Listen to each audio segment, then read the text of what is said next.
하나님의 말씀은 요한복음 4장 27절에서 30절 말씀입니다.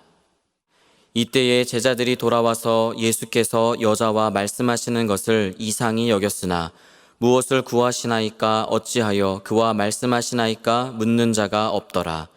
여자가 물동이를 버려두고 동네로 들어가서 사람들에게 이르되 내가 행한 모든 일을 내게 말한 사람을 와서 보라. 이는 그리스도가 아니냐 하니 그들이 동네에서 나와 예수께로 오더라. 아멘. 요한복음은 단어 하나 또 구 하나 문장 하나도 헛되게 거기에 그것이 배치되어 있는 것은 없다고 말씀을 드렸었습니다. 예수께서 당신이 그리스도이신 것을 여자에게 얘기를 하자마자 공교롭게도 마을로 식량을 구하러 갔던 제자들이 돌아오게 됩니다. 예수님이 사마리아 여자와 대화를 나누는 것을 보고 이들이 깜짝 놀랐어요. 유대인 남자가 사마리아 여자와 대화를 나누는 것은 당시의 풍습으로는 상상할 수 없는 아주 해괴한 광경이었기 때문입니다.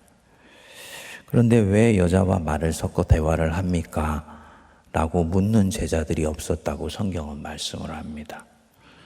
안으로 판단하고 삐죽삐죽대고 있는 것이죠. 요한복음 4장 28절에 보면 여인이 이때 물동이를 버려두고 동네로 내달려 갔다 라고 말씀을 합니다. 유대인 남자와 말을 하다가 다른 유대인 남자들이 오니까 화들짝 놀라서 도망하듯이 자리를 뜨다가 물동이를 놓고 간 거. 그게 아니에요. 요 대목은 그동안 예수님과 여인이 대화를 하면서 여인이 어떻게 변화되었는가를 이제 드러내주는 대목입니다. 여인은 이 우물에 물을 뜨러 왔어요. 육체의 물을 뜨러 왔습니다. 육체의 마른 목 죽일 물을 뜨러 왔어요. 그런데 이 여자가 예수님을 인격적으로 만나고 예수님을 그리스도로 믿게 되니까 이 육체의 물이 그다지 급하지 않게 되었습니다. 목마른 영혼이 채워지게 되니까 육체를 채우던 물동이가 그다지 절실하지 않게 된 것입니다. 위에 14절에서 예수님이 말씀하신 대로예요. 내가 주는 물을 마시는 자는 영원히 목마르지 아니하리니 내가 주는 물은 그 속에서 영생하도록 솟아나는 샘물이 되리라. 목이 마르다 못해서 타들어가던 여자. 그 목 적시려고 끊임없이 남자를 찾아다니고 유욕으로 그 목을 죽이려고 했던 여자. 그래서 5명의 남자에게 반복해서 거절당하고 그래도 그 목을 축이지 못하니까 이제는 결혼도 하고 다른 남자와 몸을 섞어서 사는 여자. 그런데 이런 여자가 예수님을 만나서 그분을 믿으니까 타 들어가던 목이 마침내 채워진 거예요. 그래서 이제는 이 물동이가 필요가 없어요. 그 여자가 살아났다는 것을 말하는 것이죠. 그게 다가 아닙니다. 28절 뒷부분에서 29절까지를 보면 여자가 물동이를 버려두고 동네로 들어가서 사람들에게 이르되 내가 행한 모든 일을 내게 말한 사람을 와서 보라. 이는 그리스도가 아니냐. 여러분, 이 여자는 본래 어떤 여자입니까? 이 여자는 다른 사람들에게 자기가 본 것을 알리고 다니는 여자가 아니에요. 정반대예요. 남편이 5이었다고. 지금 사는 사람과는 결혼도 안 하고 산다고. 뒤에서 얼마나 사람들이 수군거리고 혐오스럽게 이 여자를 손가락질하면서 보았을 거예요. 그렇게 수군대면서 혐오스럽게 던지는 그 눈빛이 싫어요. 사람들 대면하는 것이 싫어요. 그래서 정오 12시 그 사막 한복판에 따가운 태양이 장렬하는 가운데서 사람이 우물에 물 기르러 오지 않는 그 시간에 살짝 물 기르러 왔던 여자예요. 사람들하고 말을 섞기가 싫은 여자입니다. 사람들 보면 자기가 애써 외면했던 수치심이 다시 올라오고 스스로 고개 들렸던 정죄의식이 자기 안에 다시 찾아오니까 생존에 꼭 필요한 것을 빼고는 사람들과 별로 섞여 살지 않던 여자였을 겁니다. 그런데 이 여자가 동네로 지금 달려가서 마을 사람들에게 자기가 본 것을 소리쳐 증언하는 거지요. 수치심은 온데간데 없어지고 자기 정죄의식도 없어지고 사람이 완전히 달라졌다. 여자가 진짜로 살아난 겁니다. 예수님 만나서 살아난 거예요. 주름진 인생, 부끄러운 인생 살면서 자기 안에 갖게 되었던 온갖 그릇된 것들, 한 사람의 인생을 묶고 있었던 것들, 그 쇠사슬에서 풀려난 것이죠. 수치심, 분노, 서운함, 아쉬움, 털어버리지 못한 자기의 상념들, 자기 연민들, 그것을 거절하려고 밖으로 뿜어내는 세상을 향한 증오들, 그 증오가 절대로 실현될 수 없을 것 같으니까 또다시 자기 안에 잦아들게 되면서 가지게 되었던 체념 같은 것들, 이 인생을 묶고 있는 것들입니다. 이런 인생을 묶고 있던 모든 사슬에서 풀려나서 해방된 거죠. 주의 영이 있는 곳에는 자유함이 있느니라. 바로 그 역사가 일어나게 된 것입니다. 장면을 그려보면 너무너무나 은혜가 돼요.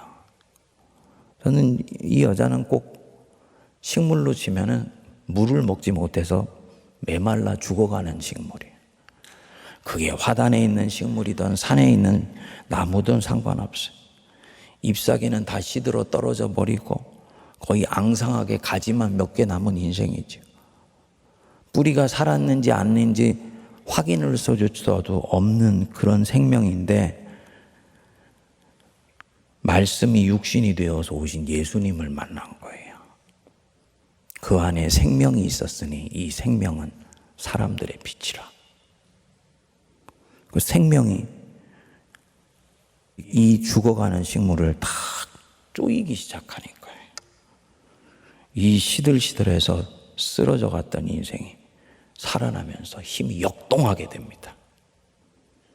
사람 보기를 싫어서 피해 다니던 여자가 얼굴에 기쁨이 차고 넘쳐서 온 동네를 다니면서 내가 그리스도 만난 것 같다고. 어장에서 죽어가던 고기가 대양 한복판에서 생명의 물을 만나서 팔팔팔팔 뛰는 거나 마찬가지예요. 여러분, 예수 믿으십시다. 내 인생에 이런 일이 일어나게 되는 거예요.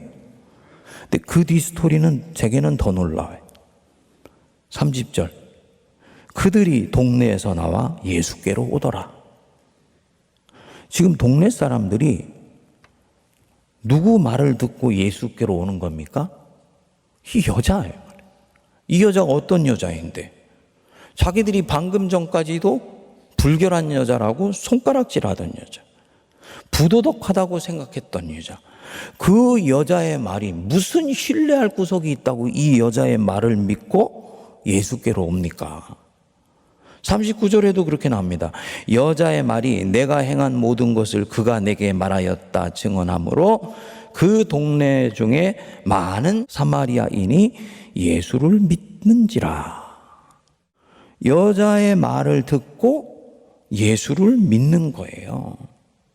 전혀 신뢰할 수 없이 보였던 이 여자의 말에 무슨 권세가 있다고 보았는지 이 여자의 입에서 나오는 말 때문에 사람들이 마음을 열고 예수를 믿는 거예요.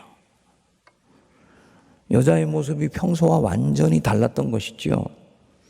늘 표정이 어둡고 주눅 들어 있고 뭔가에 짓눌려 있었던 여자인데 지금은 이 여자의 얼굴이 확신에 차서 마치 밭에서 금은보화라도 발견한 여자처럼 빨리 와서 이 보호해내라고. 이거 너희들 위에 있는 것 같다고.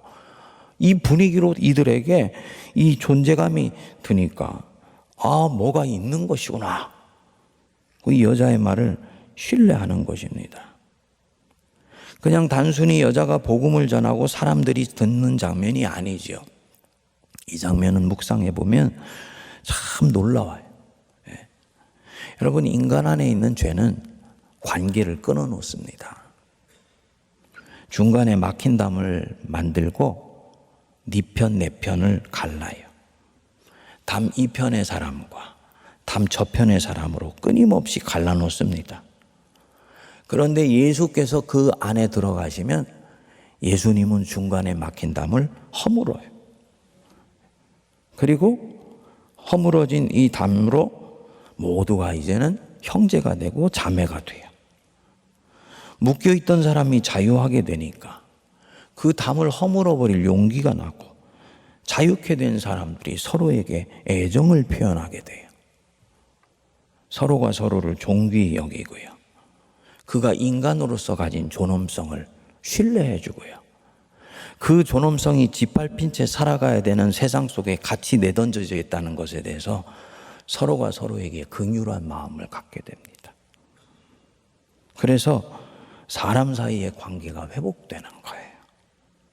지금 짧은 순간이지만은 이 예수님과 마을 사람들 사이에 있었던 이 중간에 막힌 담이 허물어졌다라는 걸 얘기를 하는 것이지요. 이 여자는 이제 이 마을에 있어서는 안 되는 불결한 존재 아닙니다. 이 여자 또한 소중한 생명이고 내 형제이고 내 자매예요. 예수께서 한 사람 안에 들어가고 공동체 안에 들어가면 이런 역사가 일어나게 됩니다. 자꾸 요즘 내 안에 가시가 돋는 생각이 들고 자꾸 정죄하고 판단하는 마음이 일어난다. 영적으로는 보면 사실은 그건 바깥의 일이 아니고 내 안에 무슨 일이 일어나고 있는 거예요. 근데 예수께서 그런 나를 만져주시려고 지금 찾아오시고 있는 것이지요. 어떤 분이 저한테 그러더라고요. 목사님의 요한복음 강해를 들으니까 예수님은 한 번 믿는 게 아니네요. 예수님은 한 번 만나는 게 아니네요. 제가 그랬습니다. 정확하게 보셨습니다. 예수 믿으세요.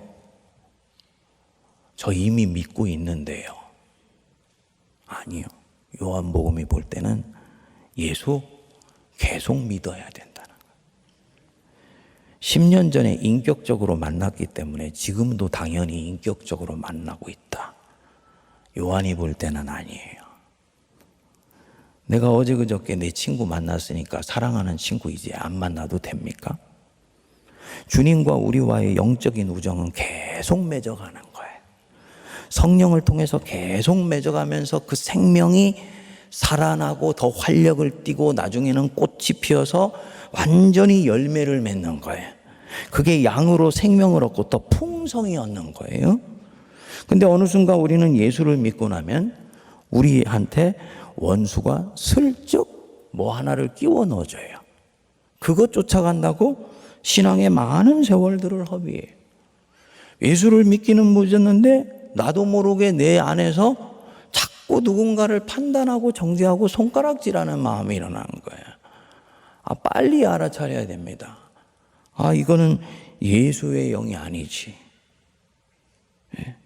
예수 믿어야 돼. 예수님 계속 만나야 돼.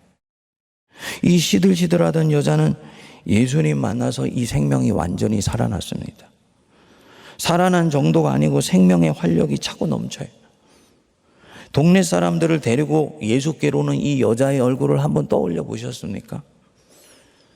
기쁨으로 그 얼굴이 빛나고 온몸에서 생명의 힘이 역동했을 것입니다. 2-3시간 전의 여자와는 완전히 다른 여자가 되어 있는 거죠. 요한이 왜 이 장면을 우리에게 찍어주듯이 보여줄까? 예수 믿으면 이런 일이 너희들 인생에도 일어나게 된다. 요거 알으라고 얘기하는 거죠. 예수를 믿으면 이 놀라운 은혜가 오늘 우리에게도 구현되고 재현되며 반복될 수 있다. 그만큼 주님이 우리를 은혜로 축복해 주시기를 원한다. 우리로 하여금 하나님의 은혜를 받았을 때 일어나는 내 삶의 변화를 동경하게 하려는 것입니다. 동경하게 하는 거. 묵상해 보면은 에스겔서 47장 생각나요. 성전 문지방에서 나온 물이 아라보가로 내려가서 그 바다에 이르니까 흘러내리는 그 물로 바다의 물이 되살아나리라. 강물이 이르는 곳마다 번성하는 모든 생물이 살고 고기가 심이 많으리니 이 물이 흘러 들어감으로 바닷물이 되살아나겠고 이 강이 이르는 각처에 모든 것이 살아날 것이다. 이게 예수 믿으면 일어나는 현상이라는 거예요. 당연히 우리가 이 말씀을 진지하게 받는다면 요한복음은 한 번도 우리에게 너 이렇게 해라고 말하지 않는다 그랬잖아요. 찍어 보여준다 그랬잖아요. 이 장면을 성령께서 내게 찍어 보여주신다면, 그래서 내가 이것을 정직하게 나한테 받는다면 질문이 일어나야 되겠죠. 두 가지 질문이 일어나요. 첫 번째, 내게는 왜 이 은혜가 임하지 않는가?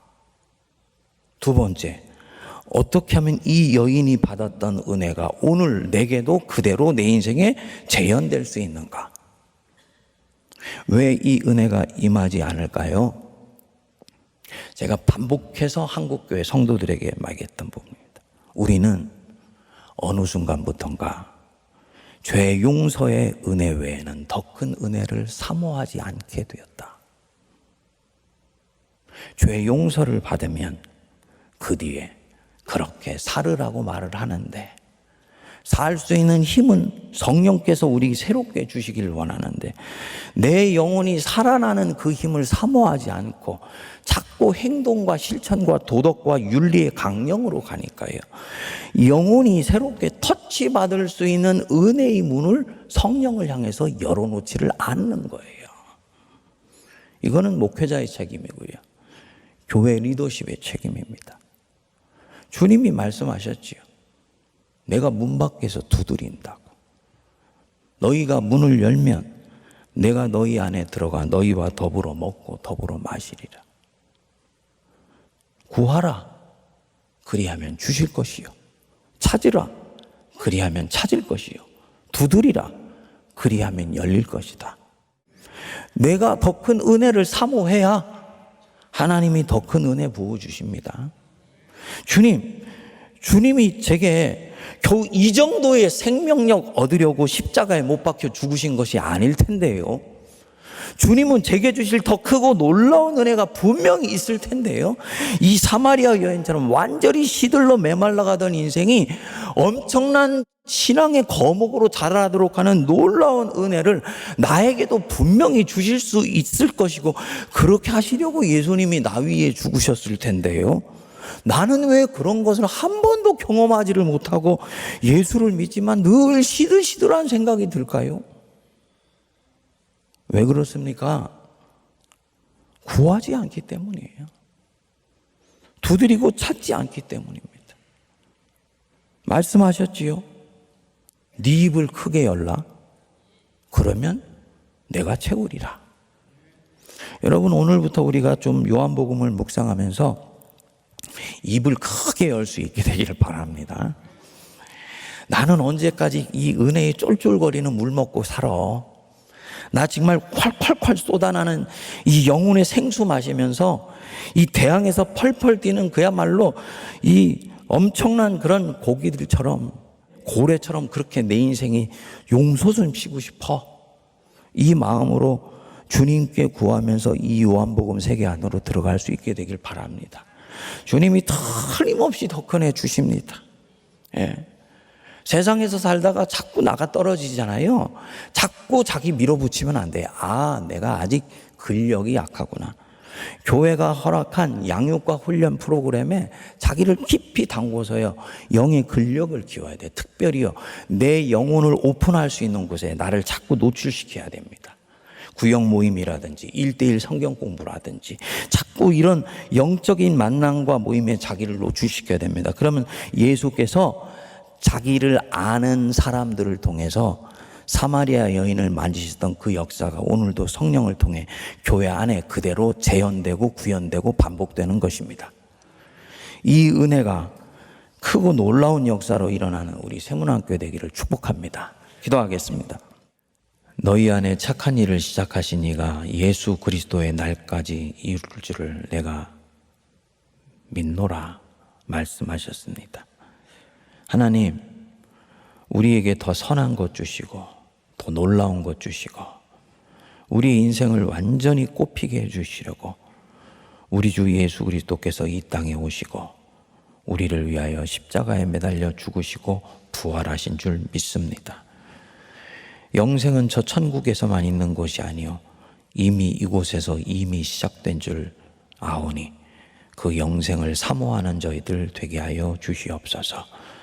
세상 사람들처럼 염려와 불안과 두려움과 걱정과 공포심에 밀려 인생 살지 않게 하여 주시고 헛된 것 얻으려고 동분서주하며 사방팔방 쫓아다니지 않게 하여 주시며 생명의 구주 예수 그리스도를 만났사오니 주님이 부어주시는 그 성령의 생수를 끊임없이 마심으로 인생은 살아나며 삶은 소망이 넘치며 내 영혼은 평안하며 요동치는 세상 한복판에서도 하나님의 나라를 위해 신실히 살아갈 수 있는 내적인 생명력을 얻는 우리 모든 교우들 되게 하여 주시옵소서.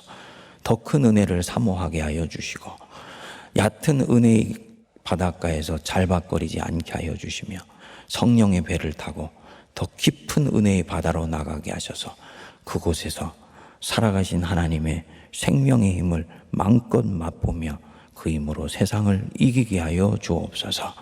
이제는 우리 주 예수 그리스도의 크신 은혜와 하나님 아버지의 무한하신 사랑하심과 성령님의 위로교통 감동 감화 역사하심이 이는 그리스도가 아니냐 많은 사람들에게 증거하며 자랑하는 그 소망의 눈빛과 그 생명의 목소리로 세상 살아가기로 다짐하는 모든 거룩한 주의 백성들과 피로 값주고 사신 우리 세문안교회와 이 나라 이 민족과 저 북녘과 온 세계 위에 이제로부터 영원토록 함께하옵시기를 간절히 축원하옵나이다. 아멘.